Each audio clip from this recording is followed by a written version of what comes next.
നമസ്കാരം. തിരുവനന്തപുരം സെൻട്രൽ സ്റ്റേഡിയത്തിൽ നടന്ന പുതിയ UDF മന്ത്രിസഭയുടെ സത്യപ്രതിജ്ഞാ ചടങ്ങിലെ ഏറ്റവും ശ്രദ്ധേയമാക്കിയത് നാനാഭാഗത്തുനിന്നും ഒഴുകിയെത്തിയ ജനസാഗരമായിരുന്നു.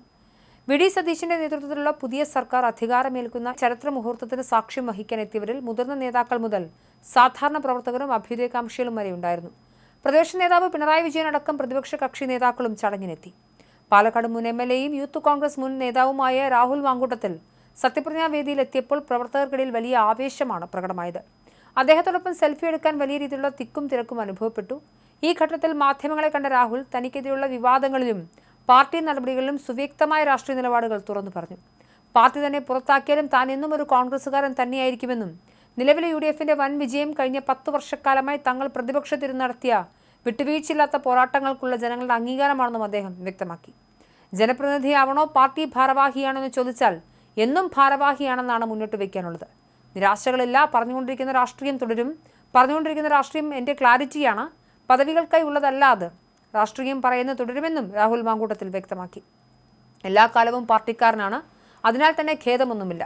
ജനപ്രതിനിധിയാവണോ പാർട്ടി ഭാരവാഹിയാകണോ എന്ന് ചോദിച്ചാൽ എന്നും ഭാരവാഹി എന്നാണ് മുന്നോട്ട് വയ്ക്കാനുള്ളത്. നിരാശകളില്ല.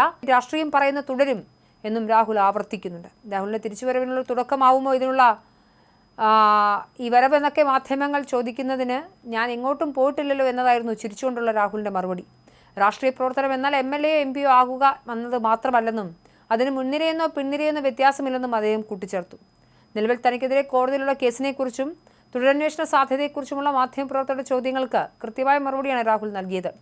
തന്നോട് ഏറ്റവും സ്നേഹവും കരുതലുമുള്ള പിണറായി വിജയൻ മുഖ്യമന്ത്രിയായിരുന്ന കാലത്താണ് ഈ കേസുകളുടെ എല്ലാം കുറ്റപത്രം സമർപ്പിച്ചതെന്നും ബാക്കിയെല്ലാം ഇനി കോടതിയിൽ കാണാമെന്നും അദ്ദേഹം പറഞ്ഞു.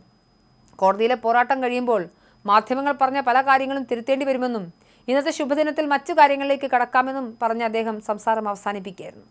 എന്നാൽ രാഹുൽ മാങ്കൂട്ടത്തിന് വലിയ സ്വീകാര്യതയാണ് ലഭിച്ചത്. വലിയ ആൾക്കൂട്ടം അദ്ദേഹത്തിന് ചുറ്റുമുണ്ടായിരുന്നു. കോൺഗ്രസ് പ്രവർത്തകർ അദ്ദേഹത്തെ അനുഗമിച്ചു.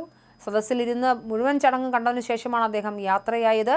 അദ്ദേഹത്തിൻ്റെ പ്രിയപ്പെട്ട അനുഭാവികളും കോൺഗ്രസ് പ്രവർത്തകരുമൊക്കെ അദ്ദേഹത്തിനൊപ്പം ഉണ്ടായിരുന്നു എന്നത് തന്നെയാണ് ഏറ്റവും പ്രധാനപ്പെട്ട കാര്യം. എന്നാൽ ഈ ഘട്ടത്തിൽ മറ്റൊരു കാര്യം കൂടി സംഭവിച്ചു.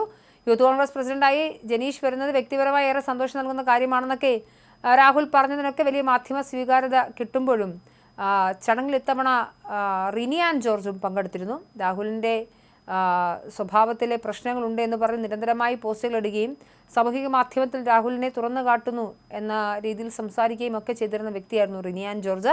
കഴിഞ്ഞ കാലത്തെത്തിയ റിനി ആൻ ജോർജിനെതിരെ കോൺഗ്രസ് പ്രവർത്തകരുടെ ഭാഗത്തുനിന്നും കടുത്ത പ്രതിഷേധമാണ് ഉണ്ടായത്. സെൻട്രൽ സ്റ്റേഡിയത്തിലേക്ക് റിനി നടന്നു പോകുന്നതിനിടെ കോൺഗ്രസ് പ്രവർത്തകർ ഒന്നടങ്കം അവരെ കൂകി വിളിച്ചു.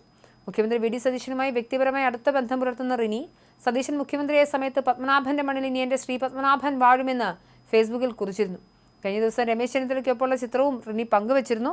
എന്നാൽ റിനിയെ കോൺഗ്രസ് പ്രവർത്തകർ കൂകി വിളിച്ചുകൊണ്ടാണ് വരവേറ്റത് എന്നതാണ് മറ്റൊരു പ്രധാനപ്പെട്ട കാര്യം.